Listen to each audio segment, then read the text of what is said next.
శ్రీ గురుభ్యో నమః. ఒకానొక సమయంలో ఉజ్జయిని రాజ్యాన్ని విక్రమాదిత్య అనే రాజు పరిపాలించేవాడు. ఆ రాజుకి ఒక అందమైన కూతురు ఉండేది. తన పేరు విద్యోత్తమ.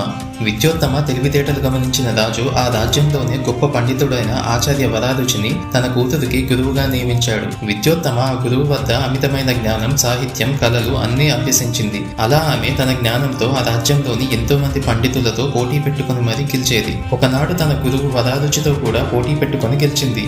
దీనిని అవమానంగా భావించిన తన గురువు ఏదో ఒక రోజు విద్యోత్తమకి బుద్ధి చెప్పాలనుకున్నాడు. ఒకనాడు ఆ రాజ్యంలో వరారుచి మరియు ఇతర పండితులంతా అటుగా నడుచుకుంటూ వెళ్తుండగా వారికి ఒక చెట్టుపై ఒక అజ్ఞాత గొర్రెల కాపరి కనిపించాడు.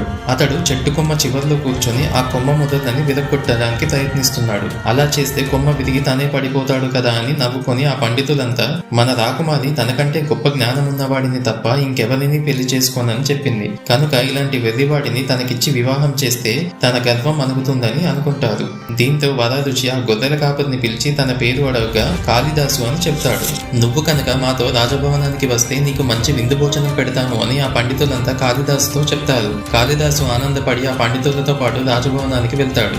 ఆ పండితులు కాళిదాసుతో ఇక్కడ ఏమీ మాట్లాడవద్దని తాము ఎలా చెబితే అలాగే చేయమని చెప్తారు. కాళిదాసు సరే అంటాడు. ఆ పండితులు రాజును కలిసి రాకుమారి కోసం పెళ్లి కొడుకుని వెతికామని, అతడు చాలా పాండిత్యం కలవాడని కాళిదాసు కేసి చూస్తూ పొగుడుతారు. అయితే ఇప్పుడు కాళిదాసు మౌనవ్రతంలో ఉన్నాడని, కాబట్టి ఇప్పుడే ఏం మాట్లాడవద్దని ఆ రాజుతో చెప్తారు. కాళిదాసుని విద్యోత్తమ చూసి పరీక్షించదలిచి తన చేతితో ఒక వేలును చూపించింది. దానికి కాళిదాసు 2 వేలను చూపించాడు. విద్యోత్తమ ఉద్దేశం ఏంటంటే పరమాత్మ ఒక్కడే అని చెప్తుంది. కానీ కాళిదాసు 2 వేలను చూపించడంతో తనకి అనుమానం వస్తుంది. అయితే పక్కన ఉన్న పండితులు కాళిదాసు యొక్క 2 వేళ్లు ఒకటి పరమాత్మని, మరొకటి జీవాత్మని సూచిస్తాయని చెప్తారు. దీంతో విద్యోత్తమ ఆశ్చర్యానికి గురవుతుంది. కాళిదాసుతో వివాహానికి అంగీకరిస్తుంది. ఆ రోజు రాత్రి